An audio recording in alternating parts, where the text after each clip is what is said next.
బట్టి నీకు స్తోత్రాలు నాయన. ఇటువరకు అప్పులొస్తుల అవును స్వామి బోధనలు ప్రభా మేమందరూ వింటున్నాం తండ్రి. యేసయ్య యొక్క సమయంలో నీ వాక్యం కొరకు మేము దాహంతో ఉన్నాం నాయన. నీ మాట చాలు, నీ చూపు చాలు, నీ తోడు చాలు నాయన. నీ వాక్యం ద్వారా మాట్లాడితే స్వామి ఉద్యమం కలుగుతుందయినా. నీ మాటలో శక్తి ఉంది ప్రభా. నీ మాటలో ప్రతి ఒక్కరిని ప్రభా బతికిచ్చే మాట నాయన. ప్రతి ఒక్కరికి ఆదరణ ఇచ్చే మాట నాయన. నీ మాటలోనే ప్రభా అందరినీ బలపడచ్చు. అయ్యా నీ దాసుని బలముగా నువ్వు వాడుకోనని నీ పరిశుద్ధాత్మ శక్తిని ప్రభా నింపు నాయన. ప్రతి ఒక్కరిని ఆవరించాలి నాయన. ఆ వాక్యం ద్వారా ప్రభా ప్రతి ఒక్కరు ప్రభా జీవితాలు బదలమని కావాలని వేడుకుంటున్నాం తండ్రి. యేసయ్య యొక్క సమయంలో స్వామి నీలాంటి దేవుడి లోకంలో లేని లేదు నాయన. నువ్వే స్వామి నువ్వే లేకపోతే మేమేమైపోదుము నాయన. నీవే స్వామి మాతో బతికించావు. నువ్వే మా చేయి పట్టు నడిపించావు తండ్రి. ఈ ఒక్క సమయంలో ప్రభా నీ వాక్యం ద్వారానే మాతో మాట్లాడాలని. ఎందుకంటే ఒక్క మాట చాలయ్యా, ఒక్క మాట చాలయ్యా దాసుని బతికించేటట్టుకు. అవును స్వామి నీ మాటలో శక్తి ఉంది, నీ నీటిలో శక్తి ఉంది ప్రభా. ఇప్పుడు ప్రభా అవును స్వామి సేవకుల ద్వారా నువ్వు మాట్లాడి మహిమ పొందాలని మరొక్కసారి స్వామి ఇచ్చిన అవకాశం బట్టి నీకే స్తోత్రాలు చెల్లిస్తున్నాం తండ్రి. యేసయ్యా నువ్వు మాట్లాడి నువ్వే మహిమ పొందాలని ఈ చిన్న ప్రార్థన అయినా అవును స్వామి సేవించిన పాస్టర్స్ ని సిస్టర్స్ ని ప్రభా అందరి ఫెలోషిప్ ని ప్రభా నువ్వు ఆశీర్వదించడం. ఒక ఫ్యామిలీగా ప్రభా ఉదయ కాలంలో ప్రభా ఇంతవరకు ప్రభా నీ సన్ముఖంలో స్వామి గోజాడి ప్రార్థించుటకు స్తుతించుటకు ఇచ్చిన అవకాశం బట్టి స్తోత్రాలు. ఇక నీ మాట కోసమే ఆశపడుతూ నీ మాటలోనే ప్రభా మాత అందరినీ బలపడేస్తా నమ్మకంతో ఈ చిన్న ప్రార్థన యేసయ్య నామములో అడిగి వేడుకుంటున్నాను తండ్రి. ఆమేన్. ఆమేన్. ఆమేన్. ప్రైజ్ లార్డ్ సిస్టర్ గారు. దేవుని నామానికి మహిమ కలుగును గాక. ప్రైజ్ లార్డ్ అమ్మా. కూడి వచ్చిన పరిశుద్ధులందరికీ దేవుని నామంలో వందనాలండి. ఈ రోజు మనకు వాక్యం అందించడానికి దైవానుచిత్తంగా ఏర్పరచబడినటువంటి బ్రదర్ సుధాకర్ రెడ్డి అన్నయ్య గారు సిద్ధంగా ఉన్నారండి. అన్నయ్య గారు మన అందరికీ సుపరిచితులే. కొత్త వారి కోసం సభా మర్యాద కోసం చిరు పరిచయం. అన్నయ్య గారిని పరిచయం చేయడం గౌరవంగా భావిస్తా ఉన్నా. బ్రదర్ సుధాకర్ రెడ్డి అన్నయ్య గారు హైదరాబాద్కు చెందిన వారండి. వ్యాపార రంగంలో ప్రభువు కొరకు ఒక శక్తివంతమైన సాక్షిగా వాడబడతా ఉన్నారు. వారు plus India pharma group of companies వ్యవస్థాపకులండి మరియు ప్రమోటర్ గా కూడా ఉన్నారు. హగ్గే ఇండియా ఇంటర్నేషనల్ బోర్డులో సేవలు అందిస్తా ఉన్నారండి. అన్నయ్య గారిని అన్నయ్య గారి కుటుంబాన్ని దేవుడు దీవించిన విధానాన్ని బట్టి దేవునికి వందనాలండి. వెల్కమ్ టు అన్నయ్య గారు please. Thank you brother, thank you very much. దేవుని నామమునకు మహిమ కలుగును గాక. కూడి వచ్చిన మీ అందరికీ కూడా నా యొక్క గుడ్ మార్నింగ్. మనము నెహెమీయా గ్రంథం నుంచి నాయకత్వపు లక్షణాలు, అదే విధముగా అతను నేర్పినటువంటి నాయకత్వము, ఏ రకంగా బందీగా ఉండబడి బబులోను రాజ్యంలో వెనక్కి తిరిగి వచ్చిన తర్వాత ఏ రకమైనటువంటి దుస్థితి వాళ్ళు ఎదుర్కొంటున్నారు యెరూషలేం పట్టణంలో అన్న విషయాన్ని, ఏ రకంగా ఇతను సహాయం చేశాడు వాళ్ళకి అన్న విషయాలను మనము చూసుకుంటున్నాము. మనము నెహెమీయా గ్రంథం బిగిన్ చేసుకున్నాము. మొట్టమొదటిసారి మనం ఏం చూసాము అంటే నెహెమీయా యొక్క ప్రార్థనని గమనించాం. మనం ఒకానొక నెలలో కిస్లేపు మాసంలో ఉన్నప్పుడు అతని దగ్గరికి వివరాలు తీసుకురాబడ్డాయి.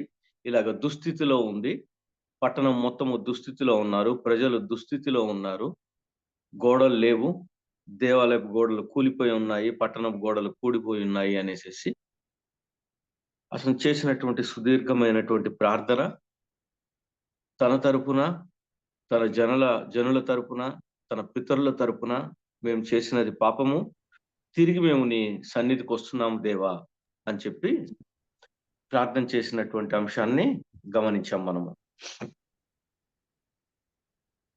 11వ వచనంలో మనము ఆఖరి వచనం 1వ అధ్యాయము నెహెమీయా గ్రంథం 1వ అధ్యాయము 11వ వచనంలో దీంతో మనం క్లోజ్ చేసుకున్నాం. మనము యెహోవా చెవియొగ్గి నీ దాసుడైన నా మొర్రను, నీ నామమును భయభక్తులతో గణపరచుట యందు ఆనందించు నీ దాసుల మొర్రను ఆలకించి ఈ దినమందు నీ దాసుని ఆలోచన సఫలపరిచి. అంటే నెహెమీయా తన యొక్క ప్రార్థనలోనే it is like a dialogue between him and then God. దేవునితో తను మాట్లాడుకుంటూ ప్రార్థన కొనసాగిస్తున్నాడు. ఇన్‌ఫాక్ట్ ద బెస్ట్ 2 వే ప్రార్థన కింద, అంటే ఇన్ ఓన్లీ 1 వే, మనం ఏదో మనకు కావాల్సిన మాటలు మాట్లాడేసాము, చెప్పేసాము, అయిపోయింది నా ప్రార్థన అన్న విధంగా కాకుండా, దేవునితో మాట్లాడుతున్నట్లుగాను, దేవుడు దానికి జవాబు ఇస్తున్నట్లుగాను, ఆ రకమైనటువంటి సంభాషణని నెహెమీయా కొనసాగిస్తున్నాడు ఇక్కడ. అందువల్ల అంటున్నాడు, నాకొక ఆలోచన కూడా వస్తున్నది. నేను మీతో మాట్లాడుతున్నప్పుడు దేవా, మీ సన్నిధిలో నేను కూర్చొని మీకు మా యొక్క పట్టణస్థుల యొక్క బాధను మీతో మాట్లాడుతున్నప్పుడు, ఆ విషయాలను మీతో పంచుకుంటున్నప్పుడు, మీ యొక్క సహాయాన్ని నేను అర్థిస్తున్నప్పుడు, నాకు వస్తున్నటువంటి ఆలోచనలు కూడా మీ ముందు పెడుతున్నాను. వాటిని సఫలపరచండి అనేసేసి అడుగుతున్నాడు. ఈ మనుష్యుడు నా యందు దయ చూపునట్లు అనుగ్రహించుమని నిన్ను బతిమాలుచున్నాను. అంటే ఈ యొక్క నేను చేస్తున్నటువంటి ఈ ఆలోచనలో నాకు రాజుగా ఈ రోజున ఉన్నటువంటి ఆయన యొక్క ఆస్థానంలో నేను గిన్నె అందించేవాడను కాబట్టి, ఈ రాజు యొక్క సహాయం లేకుండా నేను ఈ పని చేయలేను. కాబట్టి ఈ రాజుకి నా పట్ల దయ చూపునట్లు, అంటే నేను కొన్ని మనవులు చేస్తాను ఆయనకి. అప్పుడు రాజు వీటన్నిటిని కూడా ఓకే చేసేటట్లుగా నాకు సహాయం చెయ్యి అని చెప్పి అడుగుతూ, అనుగ్రహించమని నేను బతిమలాడుకుంటున్నాను. నా ప్లాన్ ఇది. నా ప్లాన్ నీ ముందు పెడుతున్నాను. ఇది గనక నీకు అనుకూలమైనట్లయితే గనక నాకు సహాయం చేయి అని చెప్పి అడుగుతున్నట్లుగా అని ప్రార్థించి తిని, నేను రాజునకు గిన్నె అందించువాడనై ఉంటిని. అంటే ఆ రోజుల్లో రాజు ఏదైనా తినాలి అంటే, తాగాలి అంటే ఖచ్చితంగా మొట్టమొదటగా ఒకళ్ళు దాన్ని ఇచ్చేవాళ్ళు ఉంటారు. దాన్ని ముందుగా టేస్ట్ చేసిన తర్వాత మాత్రమే రాజుకి ఇవ్వాల్సిన అవసరం ఉంటుంది. ఎందుకంటే దాంట్లో ఏదన్నా విష పదార్థం ఏదన్నా ఉన్నట్లయితే గనక తిన్నవాడు ముందు చనిపోస్తాడు కాబట్టి సేఫ్టీ కోసం అనేసి. మనం ఇప్పుడు 2వ అధ్యాయంలోనికి వెళ్దాము. ఎవరైనా ఒకళ్ళు నాకు సహాయం చేయటానికి నెహెమీయా గ్రంథం తీసి ఉంచినట్లయితే గనక 2వ అధ్యాయము 1వ వచనము చదువుకుందాము. చదివి వినిపిస్తారా ఎవరైనా? చదువుతున్నాడు. అటు తర్వాత అర్థహర్షస్తు రాజు ఏలుబడి కాలమున 20వ సంవత్సరములో నీసాను మాసమందు రాజు ద్రాక్షరసము త్రాగవలనని చూచుచుండగా, నేను ద్రాక్షరసము తీసుకుని రాజునకు అందించితిని. అంతకు పూర్వము నేనెన్నడూ అతని ఎదుట విచారముగా ఉండలేదు. థ్యాంక్ యూ వెరీ మచ్ అమ్మ. ఇలాగ మనము 1, 2 ఆ రకంగా 2 వచనాలు, 3 వచనాలు చదువుకుంటూ దీనిలో ఉన్నటువంటి ప్రశస్తతని గుర్తించటానికి ప్రయత్నం చేస్తూ ముందుకు సాగుదాం మనం. సో మొట్టమొదటగా నెహెమీయాకి ఇన్ఫర్మేషన్ వచ్చింది కిస్లేపు మాసములో. ఇప్పటికీ సేమ్ 20వ సంవత్సరము, అంటే 20th సంవత్సరంలో నీసాను మాసములో ఉన్నాడు ఇప్పుడు. ఇతను రాజు ద్రాక్షరసం తాగాలనుకున్నాడు. ఆ నీసాను మాసములో ఆయనకు అందించడానికి వెళ్తున్నాడు. ఆ అందించే క్రమంలో ఇతని యొక్క ముఖము కొద్దిగా దుఃఖాక్రాంతమై ఉన్నది, అంటే బాధతో ఉన్నది. అంటే ఒక రకమైనటువంటి నవ్వు లేదు. సాధారణంగా ఏంటి అంటే రాజు దగ్గర ఆయన సమక్షంలోకి వెళ్ళినప్పుడు సంతోషంగా ఉండాలి, నవ్వు ముఖంతో ఉండాలి. ఆయనకు విచారం కనపడటానికి వీలు లేదు. అది కూడా ఒక రకంగా తప్పే. కానీ ఇక్కడ తన మనసులో ఉన్నటువంటి వ్యాకులత ఏదైతే ఉందో, తన మనసులో నడుస్తున్నటువంటి ప్రార్థన ఏదైతే ఉందో, తన యొక్క ప్రార్థన ఇది మనము ఫిలిప్పీ పత్రికలో రాసి ఉన్నప్పుడు ఎల్లప్పుడూ ప్రార్థించండి అనేటటువంటి మాటని మనం గుర్తు చేసుకున్నట్లయితే, ఎల్లప్పుడూ ప్రార్థించండి, దివారాత్రములు ప్రార్థించండి అన్నదానికి ఒక నమూనాగా కూడా ఈ విషయాన్ని మనం ఇక్కడ తీసుకోవచ్చు. ఎలాగా అంటే ఏ పని చేస్తున్నా సరే ఇతని యొక్క మనస్సులో, నెహెమీయా యొక్క మనస్సులో దేవునితో సంభాషణ కొనసాగుతుంది. దేవుని దగ్గర ప్రార్థించటం అన్నది కంటిన్యూ అవుతున్నది. అందువల్ల అతని మనస్సులో ఉన్నటువంటి ఆ యొక్క బాధ ఏదైతే ఉందో అతని మొహంలో ప్రశస్తంగా కనిపిస్తున్నది. విచారంగా ఉన్నాడు. ఇప్పుడు మనము చూడవలసిన విషయం ఏంటంటే కిస్లేపు మాసము మనకిలాగానే ఆ రోజున ఇజ్రాయెల్ వాళ్ళకు కూడా 12 లూనార్ మంత్స్ కింద వాళ్ళు డివైడ్ చేసుకున్నారు సంవత్సరాన్ని. కిస్లేపు మాసము నుంచి నీసాను మాసం వరకు అని గనక మనం చూసినట్లయితే ఎన్ని నెలల పాటు ఈయన ఈ ప్రార్థన కంటిన్యూ చేసినట్లుగా గమనిస్తాము? ఎప్పుడైనా ఈ మాటని మీరు గమనించారా? 1వ అధ్యాయము 1వ వచనములో సేమ్ 20వ సంవత్సరములో కిస్లేపు మాసమున నేను షూషాను కోటలో ఉన్నాను అన్నాడు. 2వ అధ్యాయములో 1వ వచనములో నేను సీసాను మాసం వరకు వచ్చాను. అంటే అప్పటి వరకు ఈ ప్రార్థన కంటిన్యూ అవుతుందా? యెస్, కంటిన్యూ అవుతుంది. దేవునితో ఈ రిక్వెస్ట్ కంటిన్యూ అవుతుందా? కంటిన్యూ అవుతుంది. దేవునికి తన యొక్క ప్లాన్స్ చెప్తున్నాడా? ప్లాన్స్ చెప్తున్నాడు. దేవుని యొక్క సహాయాన్ని అర్థిస్తున్నాడా? అర్థిస్తున్నాడు. ఇప్పుడు మనం డెడ్యూస్ చేయాల్సింది ఏంటి అంటే, మనం తెలుసుకోవాల్సిన అంశం ఏంటి అంటే, కిస్లేపు మాసము దగ్గర నుంచి నీసాను మాసం వరకు ఎన్ని నెలలు?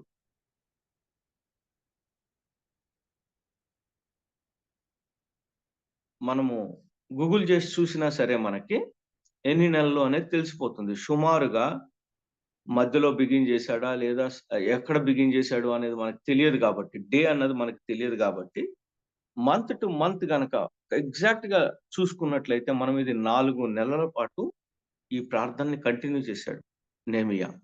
4 మంత్స్, 4 నెలలు. కిస్లేపు మాసం నుంచి నీసాను మాసం వరకు. అంటే ఆయన ఇక్కడ ఏదైతే చెప్తున్నాడో 1వ అధ్యాయము 4వ వచనము.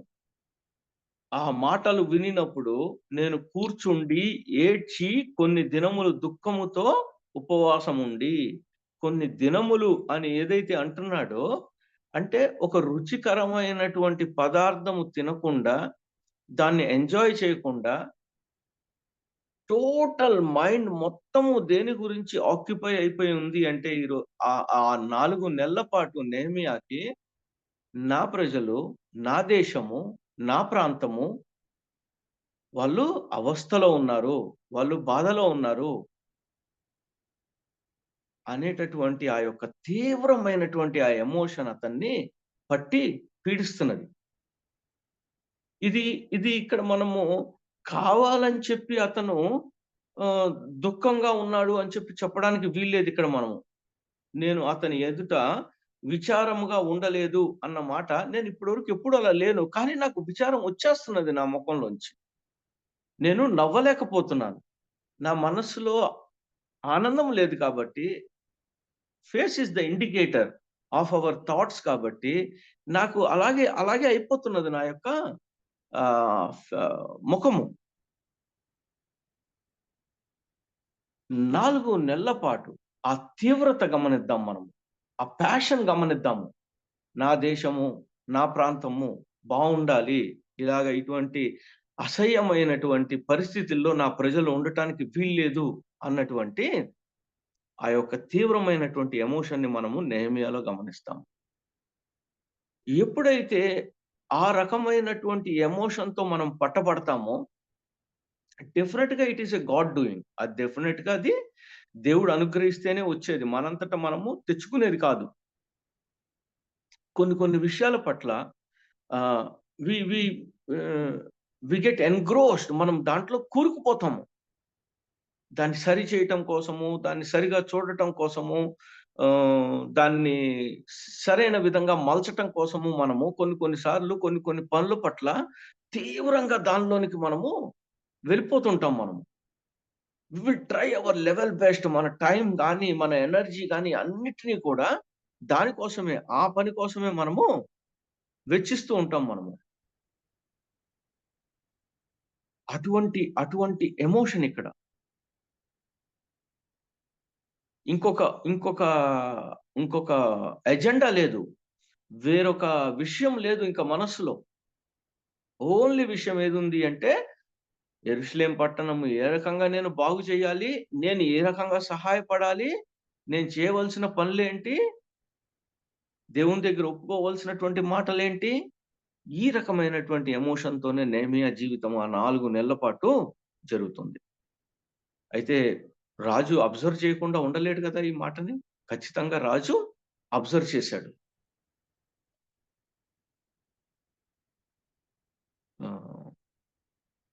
అబ్జర్వ్ చేసినప్పుడు ఏం జరిగింది అనేది చూద్దాము. 2వ అధ్యాయము 2వ వచనము 3వ వచనము చదువుకుందాం మనం. కాగా రాజు, నీకు వ్యాధి లేదు గదా, నీ ముఖము విచారముగా ఉన్నదేమి? నీ హృదయ దుఃఖము చేతనే అది కలిగినదని నాతో అనగా, నేను మిగుల భయపడి, రాజు చిరంజీవి అగునుగాక, నా పితరుల సమాధులుండు పట్టణము పాడైపోయి దాని గుమ్మములను అగ్ని చేత కాల్చబడి ఉండగా నాకు దుఃఖముఖము లేకపోవునా అని రాజుతో అంటిని. అంటే బాబు, నీకు ఎటువంటి వ్యాధి లేదు కదా, అటువంటప్పుడు నువ్వు ఎందుకు ఇలా విచారంగా ఉన్నావు? నీ హృదయంలో ఏదో పెట్టుకున్నావు, నీకేదో మనోవేదన ఉన్నది, ఆ మనోవేదన చేతనే నువ్వు ఈ రకంగా దుఃఖంగా ఉన్నావు అనేసి రాజు ఐడెంటిఫై చేసి నెహెమీయాతో అన్నాడు. అయితే ఇది తెచ్చి పెట్టుకున్న నవ్వుంటాడు నెహెమీయా, మోస్ట్ ప్రాబబుల్లీ అక్కడ ఆయన ఎదురుగా. కానీ అది రాజు గమనించాడు. అప్పుడప్పుడు మనం చేస్తుంటాం కదా, మనం యాక్చువల్‌గా బాధలో ఉంటాము. కానీ ఎదుటి వాళ్ళు ప్రైజ్ ది లార్డ్ చెప్పినప్పుడు, లేదా ఎలా ఉన్నారు అన్న, ఎలా ఉన్నారు అక్క అని అడిగినప్పుడు తెచ్చిపెట్టుకుంటాం కొన్ని సార్లు. ఎందుకంటే యాజ్ ఇట్ ఈజ్ మనసు దుఃఖంలో ఉంది. దానికి ఆయన భయపడ్డాడు. ఆ భయం ఎందుకు పడ్డాడు అనే దానికి మనము ఏమని సమాధానం చెప్పుకోవచ్చు అంటే, nobody can be sad in front of king. దేవుని ఎదుట విచారంగా ఉండటానికి వీల్లేదు. కానీ అతని మనస్సు ఉన్నటువంటి స్థితిని బట్టి అతను విచారముగా ఉన్నాడు. అంటే ఈ విచారము కొన్ని నెలల పాటు, అంటే 4 నెలల పాటు ఈ విచారము ప్రశస్తంగా అతని యొక్క ఫేస్ లో కనిపిస్తుందన్నమాట. 4 నెలల పాటు అది ఆ మనస్సు ఉడికిపోతున్నది, తన ప్రజలు, తన ప్రాంతము అనేసి. అప్పుడు సమాధానం చెప్పాడు రాజు, చిరంజీవి యోగును గాక రాజా. ఆయన చెప్పిన సమాధానం చూడండి. యాక్చువల్‌గా సమాధుల గురించి అనేసేసి పెద్ద పితరుల యొక్క సమాధులు, అంటే మనకంటే ముందు చనిపోయిన వారి సమాధుల గురించి అనేసేసి యాక్చువల్‌గా యూదుల కల్చర్ ఏం కాదది. యూదులలో అది ఒక ట్రెడిషన్, అది ఒక కల్చర్ ఏమి కాదు. యెస్, సమాధి చేసేటప్పుడు చాలా జాగ్రత్తగా సమాధి చేస్తారు. ఒక పద్ధతి ప్రకారం సమాధి చేస్తారు. కానీ ఆ తర్వాత ఆ సమాధిని తుడవటము, లేదు అంటే గనక ఆ సమాధి దగ్గరికి వెళ్ళటము, లేదా ఇంపార్టెంట్ అకేషన్స్ అప్పుడు అక్కడికెళ్ళేసేసి పూలు పెట్టటము, లేదు అంటే గనక ఆ రోజుల్ని కొన్ని దినాలుంటాయి. ఆ దినాలలో వాళ్ళు అక్కడికెళ్ళి వాళ్ళ కోసం అనేసేసి వాళ్ళ ఆత్మ శాంతించాలని చెప్పి కోరుకోవటము, ఇది యూదుల యొక్క కల్చర్ కాదు. కానీ ఇది పర్షియా రాజుల యొక్క కల్చర్.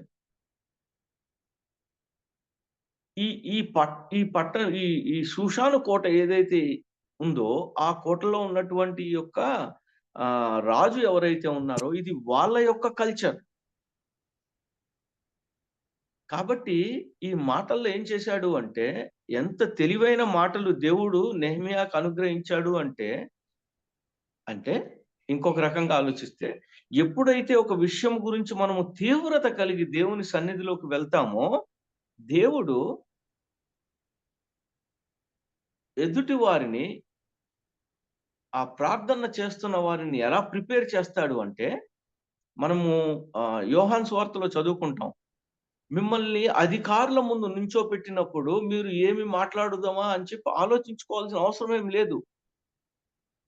ఎందుకంటే అప్పుడు పరిశుద్ధాత్మ దేవుడు ఆ మాటల్ని మీకు అనుగ్రహిస్తాడు అనేసి మనము యోహాను సువార్తలో చదువుకుంటాం. అలాగే ఇక్కడ ఏ మాటలు అనుగ్రహించాడు అంటే, నా పితరుల యొక్క సమాధులు పాడైపోయి ఉన్నాయి, నా పట్టణము యొక్క గుమ్మములు కాల్చివేయబడి ఉన్నాయి, అందువల్ల నాకు దుఃఖముఖం ఉంది, అందువల్ల నేను మనస్సులో చాలా ఇబ్బందిగా ఉన్నాను.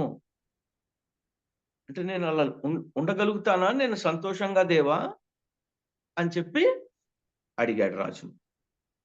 ఎస్, రాజుకి తెలుసు తన యొక్క పితరులు ఉండేటటువంటి సమాధి ఎంత పవిత్రంగా దాన్ని చూస్తూ ఉంటారు. ఆ రోజులు, కొన్ని దినములు, ఆ ఫెస్టివల్ డేస్ అవన్నీ ఏవైతే ఉంటాయో, సంవత్సరంలో దగ్గరగా 3 రోజులు, 4 రోజులు అలాగుంటాయి వాళ్ళకి. ఇప్పుడు మనం చూసినట్లయితే కొంతమంది దాన్ని ఆచరించటానికి కూడా ప్రయత్నం చేస్తా ఉంటారు. చాలా ఏమని కొద్దిగా పెద్ద పేరున్న వాళ్ళు ఎవరైనా ఉన్నారనుకోండి. ఆ పెద్ద పేరున్న వాళ్ళ యొక్క సమాధి దగ్గరికెళ్ళటము, లేదు అంటే గనక వారి యొక్క చిత్రపటానికి మాల వేయటము, లేదా సమాధి ప్రాంతంలో కూడుకొని ప్రార్థన చేయటము అన్నది ఈ రోజుల్లో మనం అప్పుడప్పుడు గమనిస్తా ఉంటాం. But that was never the culture of Judah. అంటే యూదుల యొక్క కల్చర్ కాదది. కానీ ఆ కల్చర్ రాజుది గనక, నా పట్టణం ఇలాంటి ప్రాబ్లమ్‌లో ఉన్నది అని చెప్పినప్పుడు డెఫినిట్‌గా రాజు యొక్క మనస్సు ద్రవిస్తది కొద్దిగా. రాజు యొక్క మనస్సు దానికి ప్రతిస్పందిస్తది. ఆ ఉద్దేశముతో పరిశుద్ధాత్మ దేవుడు నెహెమ్యా హృదయములో ఈ మాట పెట్టాడు. నాకు దుఃఖముఖము లేకపోవునా అని రాజుతో అంటిని. 4వ వచనము చదువుతారమ్మా సిస్టర్? అప్పుడు రాజు, నీకేమి కావలసి నీవు మనవి చేయుచున్నావని నన్ను అడుగగా, నేను ఆకాశమందలి దేవునికి ప్రార్థన చేసి ఏమన్నాడు 4వ వచనంలో? అప్పుడు రాజు అన్నాడు, ఏమని అన్నాడు? నీకేం కావాలయ్యా, నీ మనవి ఏంటి, నీ రిక్వెస్ట్ ఏంటి అని చెప్పి అడిగాడు. అడిగినప్పుడు వెంటనే నేను ఆకాశమందలి దేవునికి ప్రార్థన చేసి, అంటే ఎంతసేపు ప్రార్థన చేసుంటాడు ఆ రాజు సముఖంలో? ఇప్పుడు నేను మీతో మాట్లాడుతున్నాను, మీ ఎదురుగా ఉన్నాను, ఇప్పుడు నా ఫేస్ మీరు చూస్తున్నారు, రైట్? కొద్దిసేపు మీరు రాజు అనుకోండి, నేను నెహెమ్యా అనుకోండి.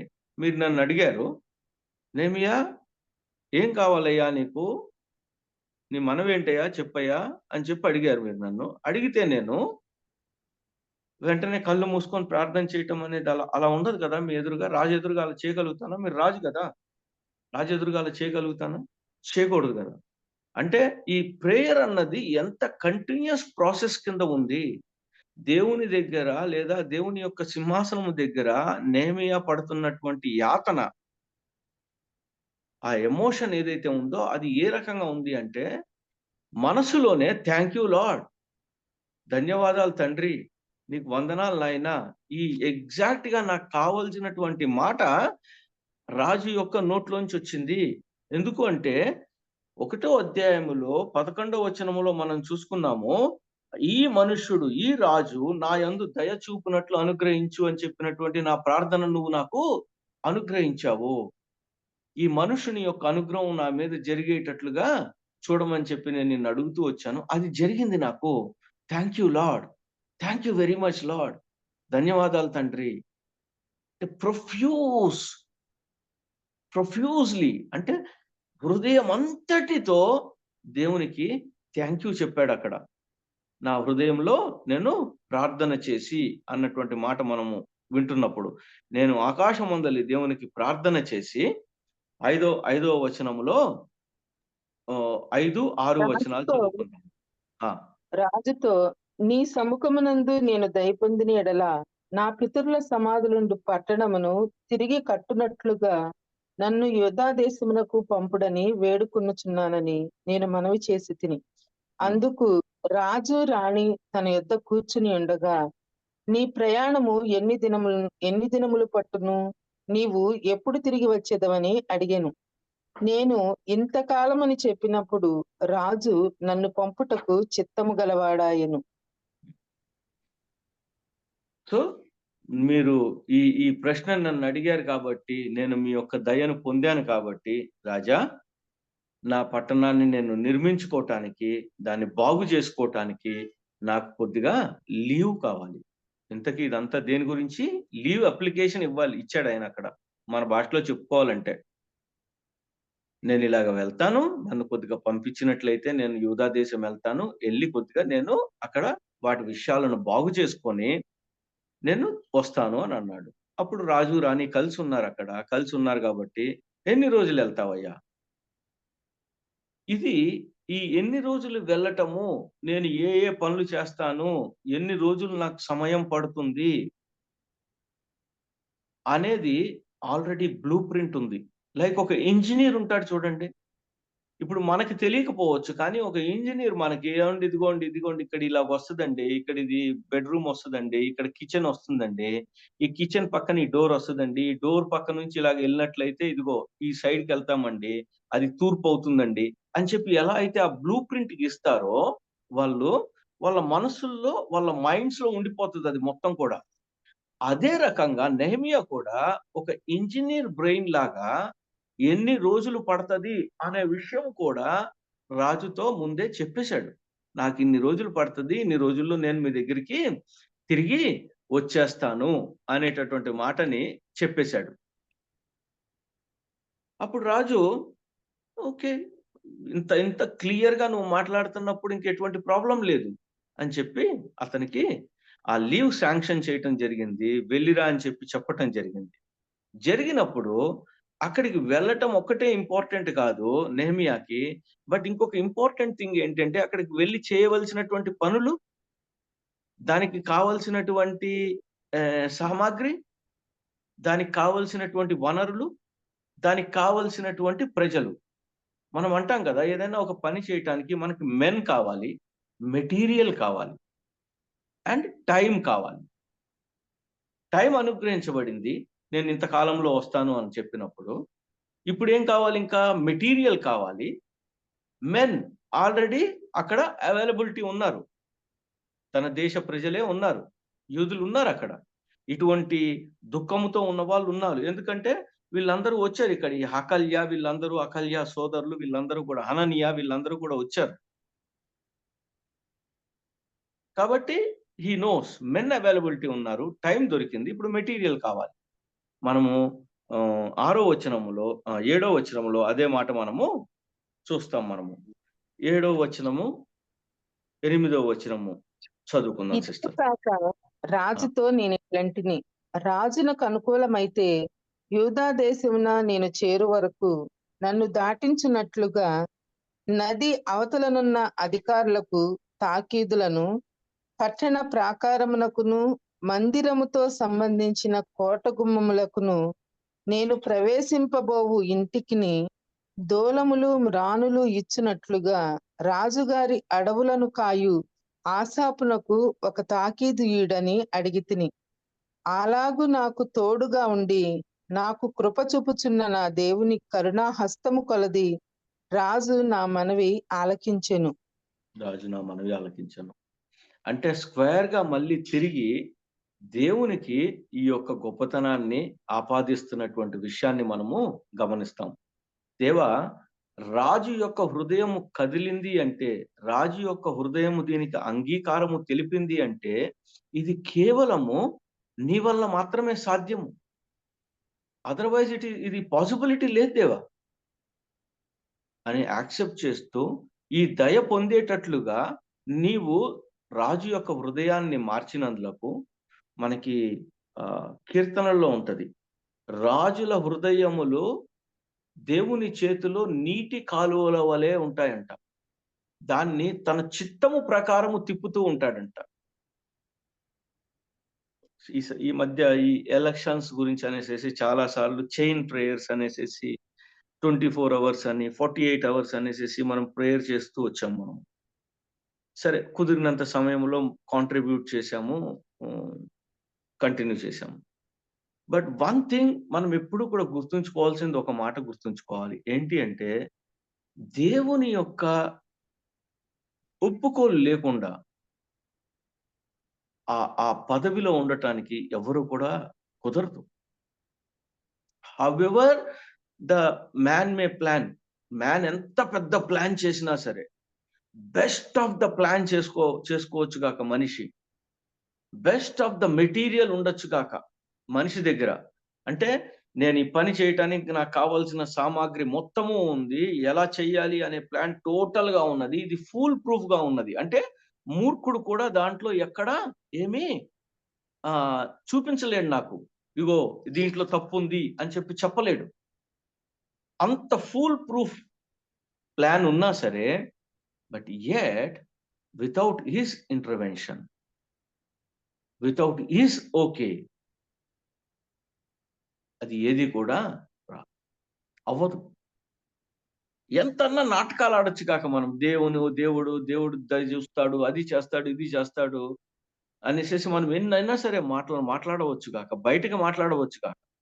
బట్ ఆఖరికి వచ్చేసరికి ఇట్ హ్యాస్ టు అండర్గో ఆయన యొక్క చిత్తమునకు సంబంధించినటువంటి ఆ ప్రాసెస్ గుండా వెళ్ళాల్సిందే, ఎటువంటిదైనా సరే 100%.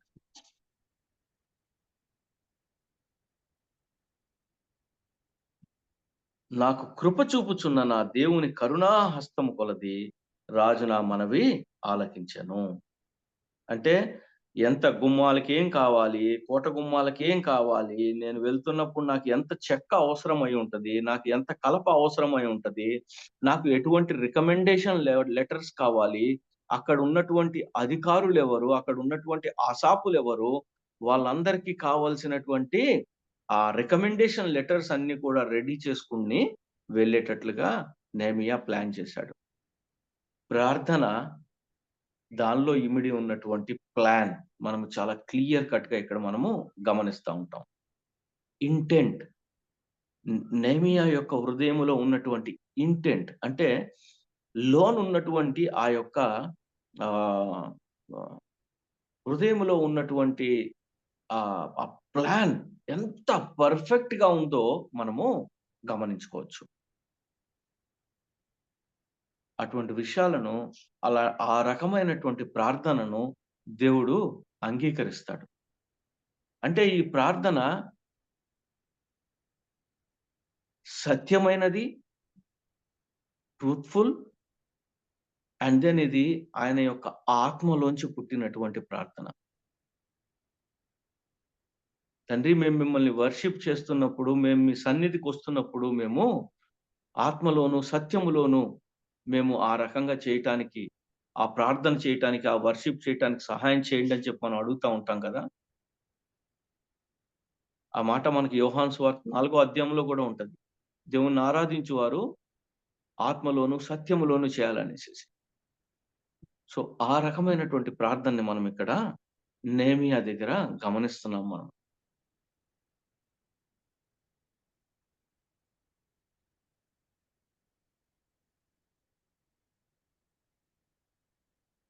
తన ఇంటికి కావాల్సిన వస్తువులు అన్నీ తీసుకున్నాడు.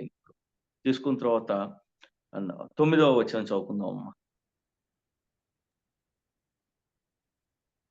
తరువాత నేను నది అవతలనున్న అధికారుల యొద్దకు వచ్చి వారికి రాజు యొక్క తాకీదులను అప్పగించి తిని, రాజు నాతో కూడా సేనాధిపతులను గుర్రపు రౌతులను పంపించెను. మరి ఇన్ని క్యారీ చేయాలి కదా, నువ్వు ఇవన్నీ తీసుకెళ్ళాలి కదా అనేసి, ప్లస్ నువ్వు అక్కడి వరకు వెళ్ళాలి అంటే నీకు కావాల్సినటువంటి సేఫ్టీ కూడా ఉండాలి కదా అనేసి సైన్యానికి సంబంధించిన వాళ్ళు అతనికి సహాయంగా ఉన్నారు. ఆ తర్వాత ఆ మెటీరియల్ మొత్తాన్ని ముందుకు తీసుకెళ్ళటానికి గుర్రాలు, దాని యొక్క రౌతులు అంటే గుర్రాన్ని నడిపే వాళ్ళు, మేబీ ఈ విషయాలన్నీ కూడా ఆయనకి అప్పగించబడ్డాయి. మన యొక్క ఉద్దేశములు సరైనవైనట్లయితే ప్రార్థనలో, అది కనుక ఆత్మలోను సత్యములోంచి గనక మనం దేవుని దగ్గరికి వచ్చినప్పుడు 100కి 100% దేవుడు ప్రార్థనకి జవాబిచ్చే దేవుడు అని చెప్పి ఏదైతే మనము ఇప్పటి వరకు కూడా విశ్వసిస్తున్నామో, ఇక ముందు కూడా మనం విశ్వసిస్తున్నామో, ఇక్కడ ఆస్ట్రిక్ మార్క్, కండిషన్స్ అప్లై అనేది ఏంటి అంటే, it has to be from purity of the thoughts. అంటే మన యొక్క థాట్స్ లో ప్యూరిటీ ఉండాలి. నేను అడుగుతున్న దాంట్లో సత్యం ఉండాలి. నేను అడుగుతున్న దాంట్లో ఖచ్చితంగా నీతి న్యాయం ఉండాలి. నీతి న్యాయము లేనటువంటి ప్రార్థనని దేవుడు అంగీకరించేటటువంటి అవకాశం లేదు. అండ్ దెన్ నా యొక్క ప్రార్థనలో వేషధారణ ఎట్టి పరిస్థితుల్లోనూ ఉండకూడదు. It cannot be. వేషధారణని ఎంత తీవ్రంగా దేవుడు అసహించుకున్నాడు అనేది మనము 24వ అధ్యాయము మత్తయి సువార్తలో చదువుకుంటాం మనం. పాములారా అన్నాడు, సర్పములారా అన్నాడు, సున్నం కొట్టిన సమాధులు మీరు, బయటకు బానే కనిపిస్తున్నారు, లోన మొత్తం కుళ్ళు మీరు అని అన్నాడు. వేషధారణ, డ్యూయల్ నేచర్, 2 రకాలైనటువంటి ఆ హృదయాలు, బయటకొకటి లోనకొకటి, లేదా లోనకొకటి బయటకొకటి.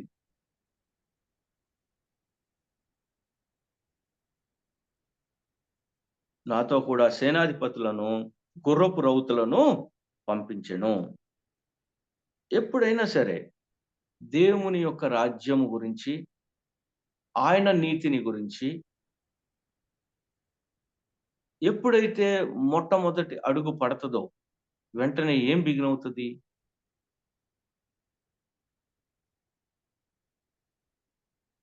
ఎవరైనా అన్మ్యూట్ చేసుకొని సమాధానం చెప్తారా? ఎక్స్పెక్ట్ చేయగలుగుతారా ఏం బిగిన్ అవుతుంది అనేసి?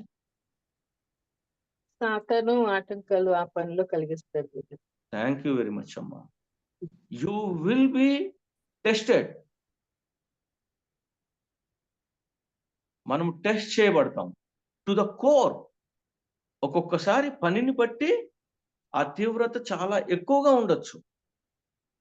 మనకి అనేక రకాలైనటువంటి ఆటంకాలు రావటం బిగిన్ అవుతుంది. కొంతమంది ఈ ఆటంకాలు వచ్చినప్పుడు ఇది దేవుని చిత్తం కాదేమో అనుకుంటారు. దేవుని చిత్తం అయినట్లయితే ఆటంకాలు ఎందుకు వస్తున్నాయి అనేటటువంటి ఒక వాదాన్ని ముందుకు తీసుకొని వస్తారు. కానీ ఇక్కడ గమనించవలసినటువంటి అంశం ఏంటి అంటే, లేదా గుర్తుంచుకోవాల్సినటువంటి అంశం ఏంటి అంటే, నీవు అసలు అక్కడ వరకు వెళ్ళటానికి కారణం ఏంటి అనేది మర్చిపోతాం. అంటే అందువల్లనే మనము పాస్ట్ అంటే మన యొక్క జరిగిన విషయాలు అంత క్రితము, దానిలోంచి మనం నేర్చుకున్నటువంటి పాఠాలు, వాటిని ఎప్పుడు కూడా మర్చిపోకూడదు. మనం పాస్ట్ లో ఉండిపోకూడదు. అంటే అక్కడే టెస్ట్ ఉండిపోకూడదు. అబ్బా అప్పుడు అలా జరిగింది, అప్పుడు ఇలా జరిగింది, అప్పుడు మంచిదైనా చెడ్డదైనా సరే దాని నుంచి పాఠం నేర్చుకుంటాము, దాన్ని అప్లై చేసుకుంటూ ముందుకు సాగుతాము. ఇప్పుడు ఈ రోజు రేపు మనం ఆ విషయాల్లో ముందుకు సాగుతూ ఉంటాం అంతే. కానీ పాస్ట్ని మర్చిపోకూడదు. పాస్ట్ని మర్చిపోతే ఏమవుతుంది అంటే, దాంట్లో దేవుడు చేసినటువంటి గొప్ప గొప్ప విషయాలు, దేవుడు మన పట్ల చూపించినటువంటి గొప్ప గొప్ప మిరకిల్స్ కావచ్చు, లేదా ఆయన యొక్క ఆశీర్వాదాలు కూడా మర్చిపోయే అవకాశం ఉంటుంది. కాబట్టి ఎట్టి పరిస్థితుల్లోనూ మనం పాస్ట్ లో జరిగినటువంటి విషయాలను మర్చిపోకూడదు, దానిలోంచి నేర్చుకున్నటువంటి పాఠాలను మర్చిపోకూడదు, బట్ అక్కడే ఉండిపోకూడదు కూడా. ఇప్పుడు ఇంత ఆయన చేసినటువంటి 4 నెలల ప్రార్థన ఇమ్మీడియట్ గా పరిశుద్ధాత్మ దేవుని ద్వారా ఆయన దగ్గరికి వచ్చినటువంటి ఆ యొక్క ప్లాన్, ప్రాసెస్, అంటే ఇది నా ప్లాను, దాన్ని నేను ఈ రకంగా ఇంప్లిమెంట్ చేస్తాను అనేటటువంటి ప్రాసెస్, వీటన్నీ కూడా రాజు చాలా క్లియర్ కట్ గా అన్నిటికీ ఓకే చెప్పి, దానితో పాటు నీకు రక్షణగా ఉండటానికి సేనను కూడా పంపిస్తున్నాను, సైన్యం నుంచి సేనాధిపతులను అనేటటువంటి ఎక్స్ట్రా బిట్ యాడ్ చేసి, కొసరు అంటాం కదా మనము, కొసరు. పొద్దున్నే కూరగాయలు వాళ్ళ దగ్గరికి వస్తున్నప్పుడు మనము అడుగుతుంటాం చూడండి, ఈ ఒక్కటి తీసి ఒకటి వేస్తా ఉంటాం మనం. వాడు చూస్తుంటాడు, అమ్మ 1 kg వంకాయలు అంటాడు. అప్పుడు మనం ఏమంటాము, ఇంకొకటి అంటాం. కొసరు అన్నమాట అది. లేదా వాడే తీసేసేస్తుంటాడు మనం అడక్క ముందే ఒక్కొక్కసారి. సో అలాంటిది కూడా యాడ్ చేసిన తర్వాత, ఈ అడ్డంకి వచ్చింది అనుకోండి, ఈ సాతాన్ని అనుసరిస్తున్నారు అని వాళ్ళకు కూడా తెలియదు కాబట్టి, కానీ వాళ్ళు చేస్తున్నప్పుడు అటువంటి పనులు, ఈ యొక్క దేవుని కార్యానికి అడ్డుగా వస్తున్నప్పుడు, ఈ మంచి కార్యానికి అడ్డుగా వస్తున్నప్పుడు, ఈ సత్యమైనటువంటి, లేదు అంటే గనక ఈ సత్యము ద్వారా వచ్చేటటువంటి సంతోషకరమైనటువంటి పని జరుగుతున్నప్పుడు అడ్డు వస్తుంది ఖచ్చితంగా. అప్పుడు మనము నిరసించిపోకూడదు. So expect resistance. దేవుని పని ఏదైనా సరే ఒకానొక రెసిస్టెన్స్ వస్తుంది అనేది మనము తెలుసుకోవాల్సిన విషయం. అదే విధంగా ఇక్కడ బిగిన్ అయింది అది. 10-11 వచనాలు చదువుకుందాం అమ్మా. హోరేనీయుడైన సన్బలటును అమ్మోనీయుడైన టోబియా అను దాసుడును ఇశ్రాయేలీలకు క్షేమము కలగజేయుటకు ఒకడు వచ్చినని విని బహుగా దుఃఖపడిరి. అంతట నేను యెరూషలేమునకు వచ్చి 3 దినములు అక్కడనే ఉండి 12 కూడా చదివేసామ్మా. రాత్రి అందు నేనును నాతో కూడా ఉన్న కొందరును లేచితిమి. యెరూషలేమును గూర్చి దేవుడు నా హృదయమందు పుట్టించిన ఆలోచనను నేనెవరితోనైనను చెప్పలేదు. మరియు నేను ఎక్కి ఉన్న పశువు తప్ప మరి ఏ పశువును నా యొద్ద ఉండలేదు. సో 2 మనుషులు ఉన్నారు, సన్బల్లట్, ఆ తర్వాత టోబియా. ఈ ఇద్దరు చాలా బాధపడ్డారు. ఎందుకు బాధపడ్డారు? కారణము వాళ్ళకి ఏదో జనాలకి మంచి జరుగుతుంటే చూడలేకపోవటము అన్నదే కాదు ఇక్కడ. ఇది ఇక్కడ రాసి పెట్టబడిన విధంగా ఇజ్రాయెల్కి క్షేమం జరుగుతుంటే అనేసి. బట్ బేసికల్లీ ఏంటి అంటే వారి యొక్క పట్టు పోతుంది ప్రజల మీద. లైక్ యేసుక్రీస్తు ప్రభు వారు ఎప్పుడైతే దేవుని రాజ్యము గురించి బోధించడం బిగిన్ చేశారో, సత్యము గురించి బోధించడం బిగిన్ చేశారో, ఏ రకంగా అయితే ఆ రోజున అధికారులు కావచ్చు, లేదు అంటే గనక మన పరిసయ్యులు కావచ్చు, అడ్డెందుకు చెప్పారు? యాక్చువల్గా అద్భుతాలు చూస్తున్నారు కదా యేసు ప్రభు వారు చేసినవి, అయినా ఎందుకు అడ్డు చెప్పారు యేసుక్రీస్తు ప్రభు వారికి? కారణం ఏంటి అంటే, అది అక్కడ వాళ్ళు అడ్డు చెప్పడానికి కారణం ఏంటి అంటే, ఇవన్నీ ఓకే, కానీ అవన్నీ మా అధికారం కింద జరగాలి, మేం చెప్పినట్లుగా జరగాలి, నువ్వు మాతో కలిసిపోయి మాతో ఒకడివై ఉండి చెయ్యి అంటారు. కానీ యేసుక్రీస్తు ప్రభు వారు అంటున్నారు, నో, అలా కుదరదని చెప్తున్నారు. సో వారి యొక్క ఆధిపత్యం ఏదైతే ఉందో అది పోతుంది. మనిషికి ఉన్నటువంటి ఒకానొక దుగ్ధ, ఒకానొక అన్నెసెసరీ నీడ్ ఏంటి అంటే, తన కింద తన మాట వినే వాళ్ళు ఉండాలి అని చెప్పి అనుకోవడం. నా మాట వినటమే కాదు, వాళ్ళు నా కింద ఉండాలి అని అనుకోవటం. నాతో పాటు తీసుకెళ్లేటటువంటి లక్షణాలు లేకపోవటము, తనతో పాటు తీసుకువెళ్ళేటటువంటి లక్షణాలు లేకపోవటము, దీన్ని మనం క్లియర్ కట్ అర్థం చేసుకోవచ్చు. నాయకుడు అని చెప్పుకునేవాడు తనతో పాటు తీసుకువెళ్ళేటట్లుగా ఉండాలి తప్పితే, నా కింద ఉండాలి, నా మాట వినాలి, ఓకే, కొద్ది గొప్ప మనం అర్థం చేసుకోవచ్చు. కానీ నా కింద ఉండాలి అనేటటువంటి యాటిట్యూడ్ ఏదైతే ఉందో అది చాలా రాంగ్ యాటిట్యూడ్. దానిలో అది చాలా రోజులు నడవదు. అది అటువంటి యాటిట్యూడ్ చాలా రోజులు నడవదు. నడిచే అవకాశం ఉంది. ఎవరైతే ఆ నాయకుడికి ఉన్నటువంటి లక్షణాలే వాళ్ళల్లోనూ ఉంటాయో వాళ్ళు ఏం చేస్తారు అంటే, తన కింద కొంతమందిని పెట్టుకుంటారు. అలా పెట్టుకున్న వీళ్ళు ఇంకొకటి కింద ఉంటారు. ఇట్ ఈస్ లైక్ ఒక కనెక్షన్ అన్నమాట. మనం ఇంతే, మనం ఇలాగే చేద్దాం, నువ్వు వాళ్ళ మీద, నేను మీ మీద, ఇది ఒక చైన్. ఈ చైన్ యాక్సెప్ట్ చేస్తారు వాళ్ళు. కనపడటానికి నాయకత్వం లాగానే కనిపిస్తుంది, కానీ దానిలోంచి మంచి కంటే కూడా as the time goes by చెడు ఎక్కువగా కనపడేటటువంటి అవకాశం ఉన్నది. ఇక్కడ వీళ్ళకు ఉన్నటువంటి ప్రాబ్లం కూడా అదే. మాకున్న పట్టు ఏదైతే ఉందో, ఎందుకంటే వాళ్ళు అక్కడ ఉన్నటువంటి అధికారం కూడా చేస్తున్నారు. వాళ్ళు బాధపడ్డారు. బాధపడటము అంటే ఊరుకుంటారా? బాధపడిన వాడు ఊరుకుంటాడా? ఊరుకోడు కదా. They will try to stop him, అంటే ఏదో రకంగా అడ్డంకి కలగజేయటానికి ప్రయత్నం చేస్తాడు. మనం ముందుకు వెళ్తున్నప్పుడు ఏ రకమైనటువంటి అడ్డంకులు కలగజేశారు అనేది కూడా మనము గమనించడానికి ప్రయత్నం చేయొచ్చు మనం. సో ఆయన 3 దినాలు అయింది అక్కడికి వచ్చి. ఆయనతో పాటు కొంతమంది ఉన్నారు, కొంతమంది ఆయనతో పాటు ట్రావెల్ చేసిన వాళ్ళు ఉన్నారు. అదే విధంగా ఆయన వెళ్ళిన తర్వాత అక్కడ ఆయన స్నేహితులు ఉన్నారు కాబట్టి వాళ్ళు కూడా ఆయన్ని కలవటానికి వచ్చి ఉండొచ్చు గాక. అయితే తన యొక్క ప్లాన్ ఏదైతే ఉందో, దేవుడు తనకు అనుగ్రహించినటువంటి విషయాలు ఏవైతే ఉన్నాయో, ఇవేవి కూడా ఎవరితోనూ షేర్ చేసుకోలేదు. ఇది ఇంకొక ఇంపార్టెంట్ విషయము. ఎందుకు ఇంపార్టెంట్ అంటే, ఇది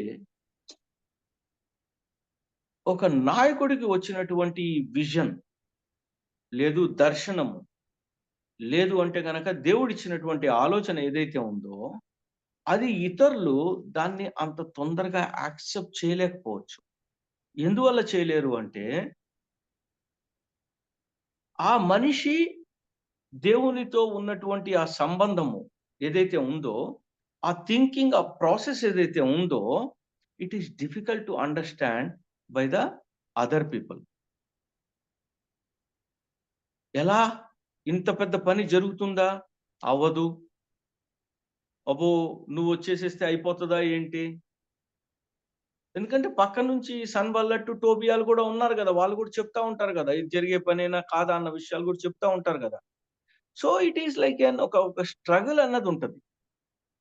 యాక్సెప్టెన్స్, ఎవరికైనా మనం ఏదన్నా చెప్తున్నప్పుడు there is a way to make them accept the things. అంటే మనం చెప్తున్న మాట ఎదుటి వాళ్ళు వినేది రెండు రకాలుగా జరిగే అవకాశం ఉంటుంది సాధారణంగా. ఒకటి ఏంటి అంటే, ఎదుటి వాళ్ళు నన్ను ఆల్రెడీ లీడర్ కింద యాక్సెప్ట్ చేశారు కాబట్టి తూచా తప్పకుండా చేసేస్తా ఉంటారు. ఒకటి విధానం. రెండవ విధానం ఏంటి అంటే, అలా కాకుండా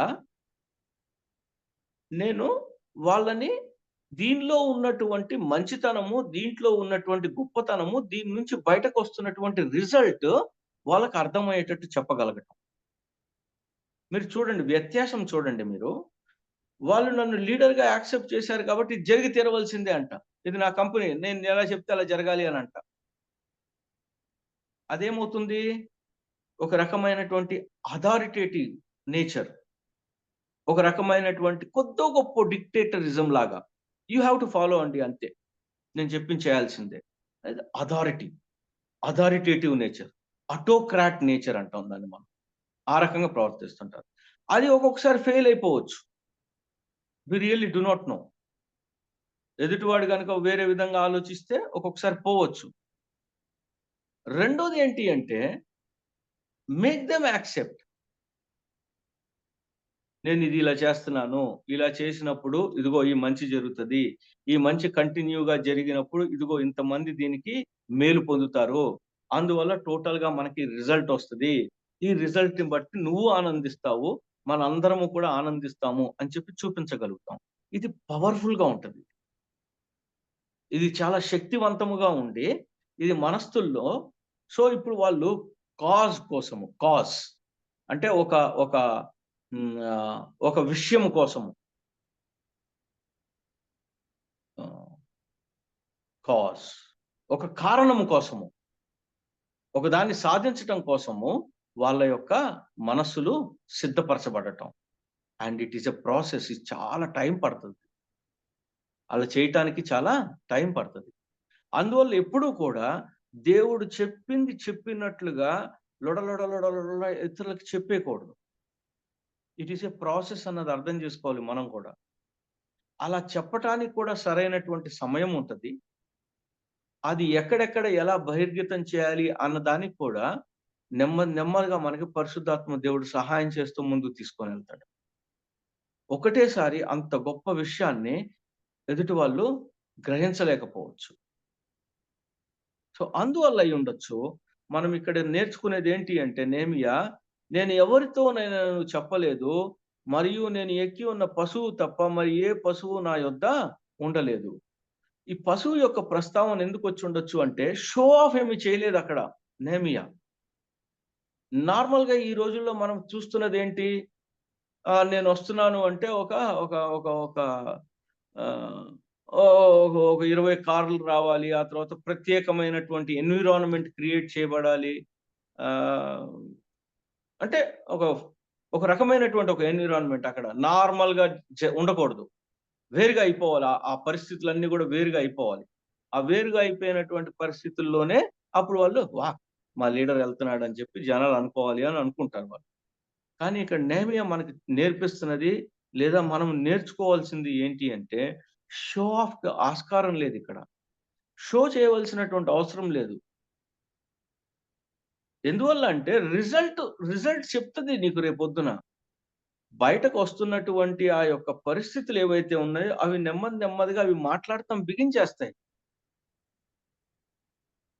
ఎన్నాళ్ళు అనేసేసి మనం దాన్ని ఒక రంగు పూసి దానికి ఇది చేసుకుంటూ వెళ్తాము? చేయలేము కదా! ఎన్నాళ్ళని మభ్యపెట్టగలుగుతాం మనము మన కింద ఉన్న వాళ్ళతో పాటు, లేదా మనతో పాటు నడుస్తున్న వాళ్ళని ఎన్నాళ్ళు మభ్యపెట్టగలుగుతాం మనము? మభ్యపెట్టలేము. మరి ఏ పశువును నా యొద్ద ఉండలేదు.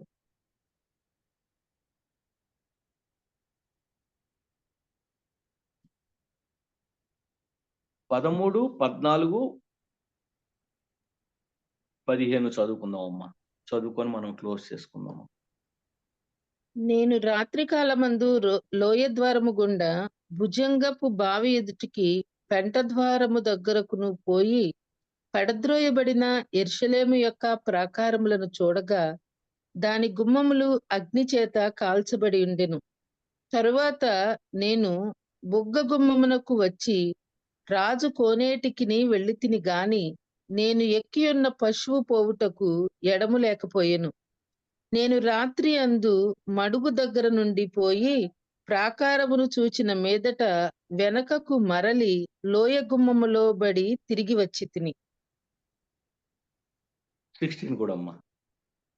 అయితే నేను ఎచ్చటికి వెళ్ళినది ఏమి చేసినది అధికారులకు తెలియలేదు. యూదులకే గాని యాజకులకే గాని యజమానులకే గాని అధికారులకే గాని పనిచేయు ఇతరమైన వారికే గాని నేను ఆ సంగతి చెప్పి ఉండలేదు. థ్యాంక్ యూ అమ్మా. Thank you very much. So already ఇతని దగ్గర ఓరల్ ఇన్ఫర్మేషన్ ఉంది. ఇదిగో ఇలా ఉంది కండిషను, ఇటువంటి పరిస్థితుల్లో ఉన్నాము, ఈ రకంగా ఉంది పట్టణము, ఇంత దుస్థితిలో ఉంది, ఈ రకంగా మొత్తము కూడా చెత్తగా ఉంది, నడవటానికి దారి లేదు. ఏదైతే ఆయనకి వినపడిందో ఇది ఓన్లీ ఆయన విన్నాడు. ఇప్పుడు ఏం చేయాలి దీన్ని? He has to see it.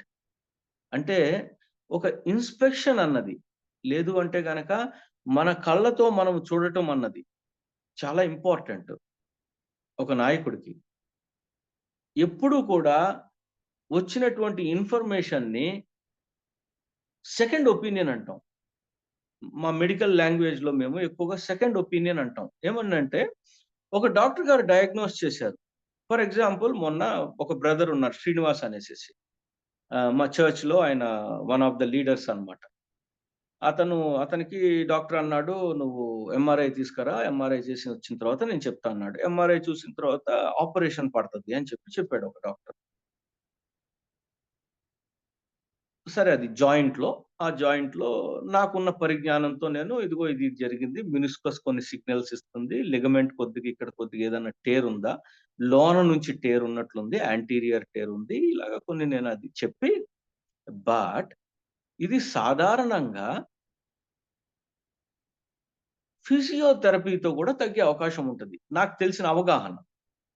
So నువ్వు ఒక పని చేయి, ఇంకొక డాక్టర్ని చెప్తాను నేను నీకు, ఆ డాక్టర్ దగ్గరికి వెళ్ళు, ఆ డాక్టర్ నీకు వెంటనే ఫిజియోథెరపీ కూడా రిఫర్ చేసే అవకాశం ఉంటే చెయ్యది.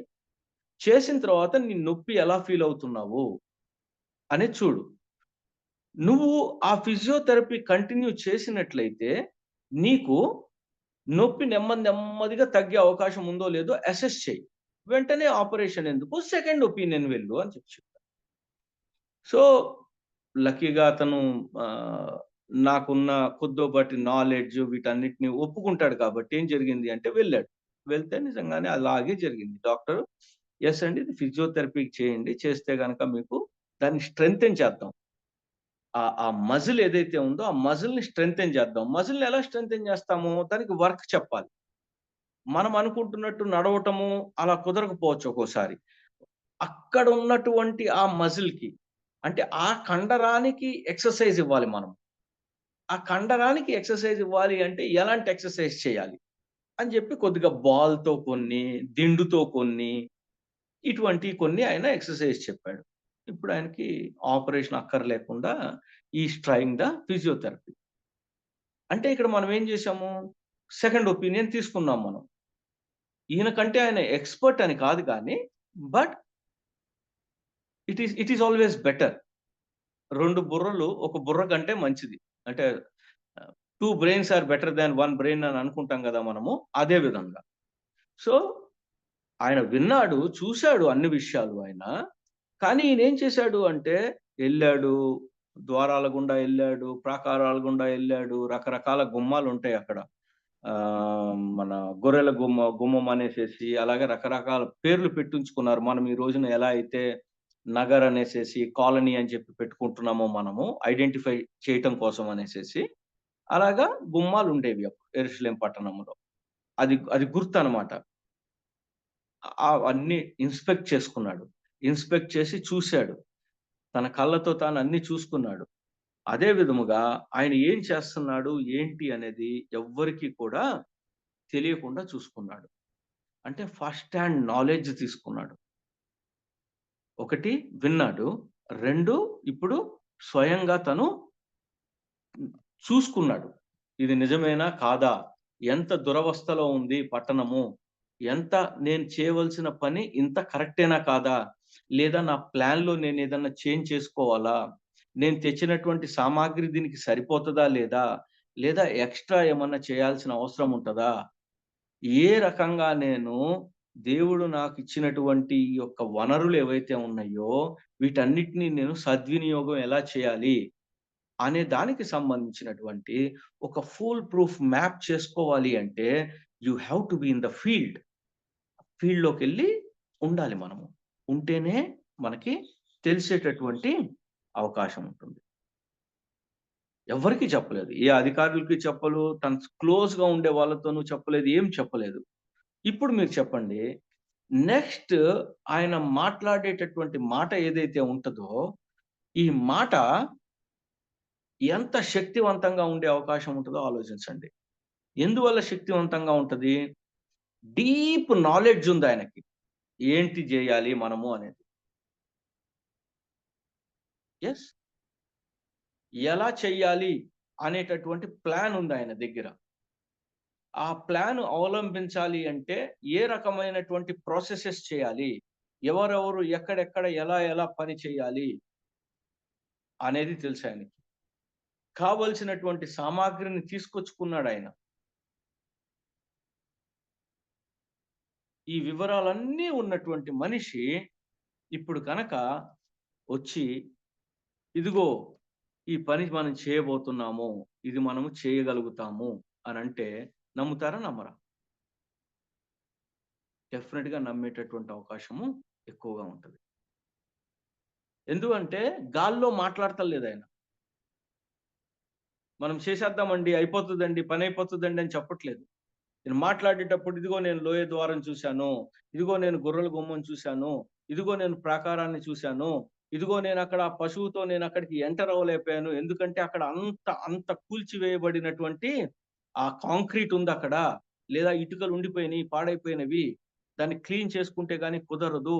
ఆ తర్వాత లోయ గుమ్మం దగ్గర నుంచి రావాల్సొచ్చింది. అంటే మనం ఈ రోజున ఇలాగ తిరిగి రావాల్సొస్తున్నది. సో, ఒక డీటెయిల్డ్ ప్లాన్ తీసుకొని ఆయన మాట్లాడుతున్నప్పుడు జరిగేటటువంటి అవకాశం ఏంటి అంటే, ఎదుటి వాళ్ళ హృదయంలోనికి నమ్మకం బిగినవుతుంది. ట్రస్ట్. ఎప్పుడైనా సరే, మనతో పాటు పని చేసే వాళ్ళ హృదయంలో గనక మనము ట్రస్ట్ కలిగించకపోతే, నమ్మకము కల్పించకపోతే, వాళ్ళు యెస్, యెస్, అవును, అవును అని మాట వరుసకే అంటారు. లిప్ సర్వీస్ చేస్తారు. ఆఖరికి మనతో పాటు ఉండరు. అప్పుడేమవుతది? ఆఖరిలో మనం ఆశ్చర్యపోతాం. అరే! ఇదేంటి?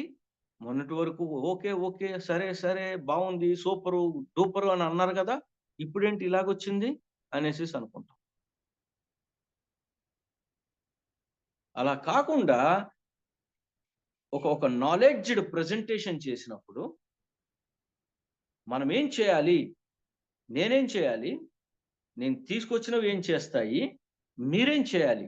అనే దాన్ని గనక చెప్పినప్పుడు ఒక భాగస్వామ్యం ఏర్పడతది. ఒక పార్ట్నర్‌షిప్ ఏర్పడతది. ఆ పార్ట్నర్‌షిప్ ఏర్పడినప్పుడు then it will be beautiful. Result ఖచ్చితంగా వచ్చి తీరుతుంది. వచ్చి తీరవలసిందే. ఇంకా దాంట్లో ఇంకొక డౌట్ ఏమీ లేదు. నో డౌట్ ఈ రోజుకి కూడా 52 దినాలు అన్నవి కొన్ని సార్లు కొంతమంది పాస్టర్లు దాన్ని మేము 52 దినాల్లో చర్చ్ కట్టాము అని చెప్పుకునేటటువంటి ఆ రకమైనటువంటి ఇంపాక్ట్ఫుల్ విషయము జరిగింది. అంటే అటువంటి ఉత్తేజాన్ని ఎదుటి వారిలో నింపాలి అంటే, అటువంటి పని చేసే విధానాన్ని ఎదుటి వాళ్ళకి ఇవ్వగలగాలి అంటే, then we need to be very knowledgeable and then very in the field person అయి ఉండాలి. అంటే భుజముతో కలిపి వెళ్ళి పని చేసే వాళ్ళగా ఉండాలి. షోల్డర్ టు షోల్డర్ వర్క్ చేసే విధంగా ఉండాలి. ఎక్కడికక్కడ కావాల్సిన డెసిషన్స్ తీసుకునే వారిగా ఉండాలి.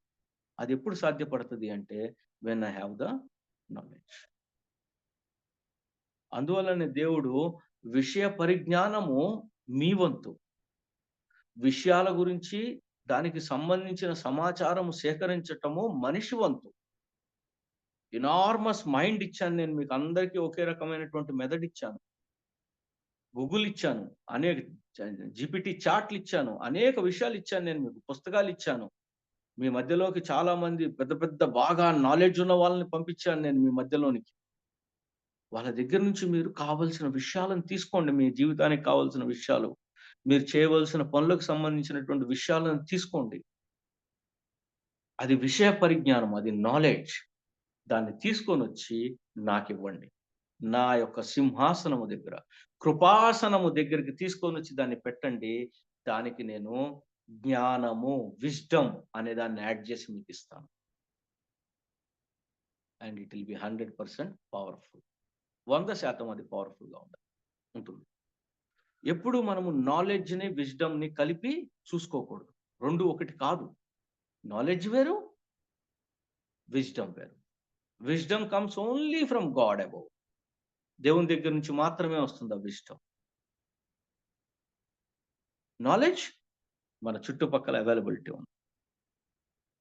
చుట్టుపక్కల అవైలబిలిటీ ఉంది కాబట్టి చుట్టుపక్కల విషయాలు చూడాలి.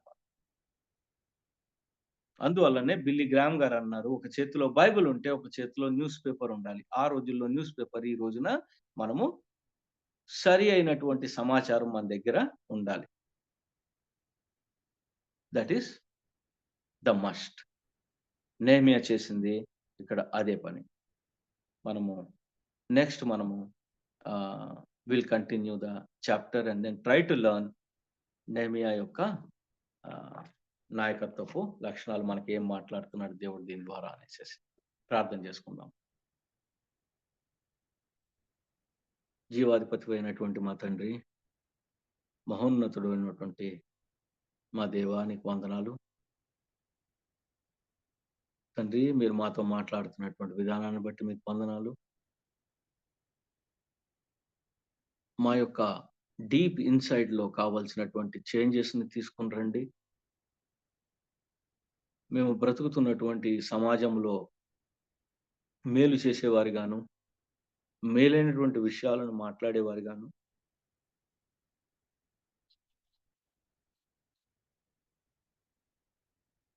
ఆ రకమైనటువంటి మాటలు మేము మాట్లాడుతున్నప్పుడు ఆ జ్ఞానం కేవలం మీ దగ్గర నుంచి వచ్చింది అనే విషయం వాళ్ళకి ప్రత్యక్షపరిచేవారిగాను, మిమ్మల్ని ఎప్పుడూ కూడా ఘనపరిచే బిడ్డలుగాను ఉండటానికి సహాయం చేయండి. మేము చేసే ప్రతి పని కూడా, మేము మాట్లాడే ప్రతి మాట కూడా తండ్రి మిమ్మల్ని ప్రతిస్పందించాలనేసి, మిమ్మల్ని ప్రసారం చేయాలి అనేటటువంటి యాటిట్యూడ్లో చేయటానికి సహాయం చేసి, మిమ్మల్ని మీరు మహిమపరచుకోమనేసి మీరు మాకు నేర్పిస్తున్నటువంటి జ్ఞానమును బట్టి మీకు వందనాలు తెలియజేసుకుంటూ, యేసుక్రీస్తు ప్రభు వారి యొక్క దివ్యమైన నామములో అడిగి వేడుకొంచున్నాము తండ్రి. ఆమేన్. ఆమేన్. ఆమేన్. ప్రైజ్ లార్డ్ అయ్యగారు. దేవుని నామానికి మహిమ కలుగును గాక. Praise the Lord. దేవుడు మాట్లాడిన విధానాన్ని బట్టి, ప్రైజ్ లార్డ్ అనే దేవుడు మాట్లాడిన విధానాన్ని బట్టి మనం ఎంతగానో హెచ్చరించబడ్డాం, నూతనంగా ఆత్మీయ బలాన్ని పొందుకున్నాం, ఆశీర్వదించబడ్డాం. మన సహవాసం తరపున సుధాకర్ రెడ్డి అనే గారికి ప్రత్యేక వందనాలు తెలియజేస్తా ఉన్నాం. ప్రైజ్ లార్డ్ అనే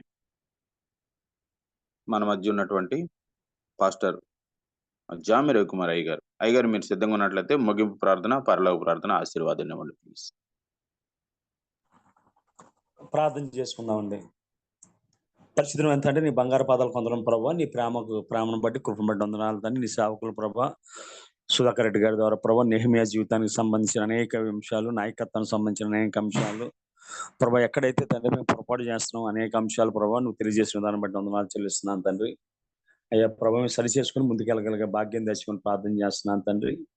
అయ్యా మా తోటి వారిని ఒప్పించాలంటే ప్రభావ ఏ విధంగా ప్రణాళిక ఉండాలి, ప్రణాళిక ఏ విధంగా సిద్ధపడాలని అనేక అంశాలు ప్రభావ తండ్రి నువ్వు తెలియజేసావు ప్రభావ. అదేవిధంగా తండ్రి ఏ అంశంకైనా ప్రభావ ఏ విధంగా ప్రభావ సెకండ్ ఒపీనియన్ ఏ విధంగా తండ్రి ముందుకు సాగడానికి ఉపయోగపడుతుందో తెలియజేస్తుంది బట్టి వందనాలు చెల్లిస్తున్నాను తండ్రి. విన్న వాక్యాన్ని తండ్రి విడిచిపెట్టేవారుగా కాకుండా తండ్రి మా జీవితాలను అనుసరించేవారుగా చేయమని ప్రార్థన చేస్తున్నాను తండ్రి.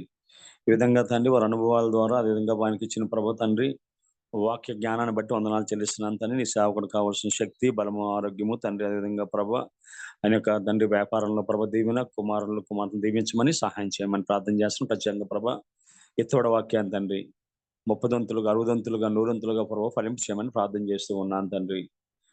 విన్న వాక్యాన్ని తండ్రి విడిచిపెట్టేవారుగా కాకుండా తండ్రి మనదిన జీవితాలు అనుసరించేవారుగా చేయండి. ఈ విధంగా తండ్రి ప్రభ మాకు అనుగ్రహించిన ప్రభ ఈ ప్లాట్ఫామ్ బట్టి వందనాలు చెల్లించుకుంటూ ఉన్నాం ప్రభ.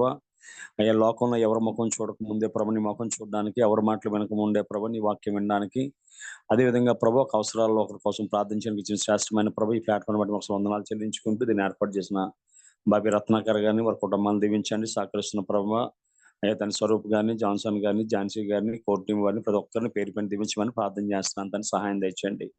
అదేవిధంగా తండ్రి ప్రార్థన చేసే బిడ్డలు ప్రభా, అదేవిధంగా వాక్యం చదివే బిడ్డలు ప్రభా, సాక్ష్యం చెప్పే బిడ్డలందరినీ కూడా పేరు పైన దీవించండి. ఎవరైతే ప్రత్యేకమైన అవసరాల కోసం ప్రభు అడిగారో ప్రభా ప్రతి అవసరాన్ని నైశ్వర్యంలో తీర్చి నువ్వే సకల మహిమగంతో ప్రభావం పొందుకోమని సహాయం చేయమని ఈ చిన్న ప్రార్థన మా ప్రభును ప్రియకుమారుడైన యేసుక్రీస్తు దివ్యనామాన్ని వేడుకుంటున్నాం పరమ తండ్రి. ఆమేన్. పరలోకమందున్న మా తండ్రి, మీ నామం పరిశుద్ధపరచబడును గాక, మీ రాజ్యం వచ్చును గాక, మీ చిత్తం పరలోకమందున భూమి మీద నెరవేరును గాక. మాకు కావాల్సిన ఆహారం దయచేయము, మనస్సులను క్షమించే ప్రకారం క్షమించము, మన శోధనలో ఎక్కడిని తప్పించము. ఎందుకంటే రాజ్యము, బలము, మహిమ నిరంతరం నీవై ఉన్నావు తండ్రి. ఆమేన్. మన తండ్రి దేవుని ప్రేమ, మన కుమారుడైన యేసుక్రీస్తు కృప, పరిశుద్ధాత్మకి అన్యోన్య సహవాసం వాక్యం చెప్పిన దాసులకు పాల్గొన్న బిడ్డలకు సదాకాలం తోడే నడిపించును గాక. ఆమేన్. ఆమేన్. ఆమేన్. ప్రైజ్ లార్డ్ అయ్య గారు. దేవుని నామానికి మహిమ కలుగును గాక. పాస్టర్ జామి రవికుమార్ అయ్య గారికి మన సహవాసం తరపున ప్రత్యేక వందనాలు తెలియజేస్తా ఉన్నాం. మరి అదేవిధంగా ఈరోజు వాక్యాన్ని అందించినటువంటి బ్రదర్ సుధాకర్ రెడ్డి అన్నయ్య గారికి మరొకసారి మన సహవాసం తరపున ప్రత్యేక వందనాలు తెలియజేస్తా ఉన్నాం. కొత్తగా జాయిన్ అయిన వారికి సహవాసం తరపున ప్రత్యేక ఆహ్వానం పలుకుతా ఉన్నాం. ప్రతి ఒక్కరూ గమనించండి, ప్రతి ఒక్కరూ దేవునిలో కొత్త వారిని జాయిన్ చేసి వారి ద్వారా వాక్యం ద్వారా వారు ఆత్మీయంగా బలపడటానికి సహాయపడవలసిందిగా మనవి చేస్తా ఉన్నాం. ప్రతిరోజు ఇదే లింక్ ద్వారా జాయిన్ అవ్వచ్చండి. గమనించండి. కూడి వచ్చిన ప్రతి ఒక్కరికి పేరు పేరున ప్రత్యేక వందనాలు తెలియజేస్తా ఉన్నాం. కూడిక ముగించబడిందండి. Have a nice day. Thank you అనండి.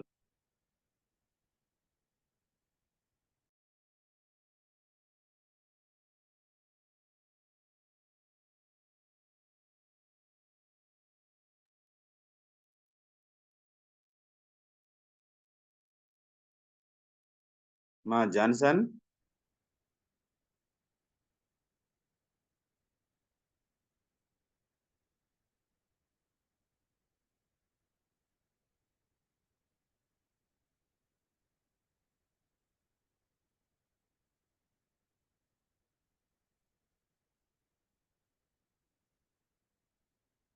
ఆశ్రిత నాన్న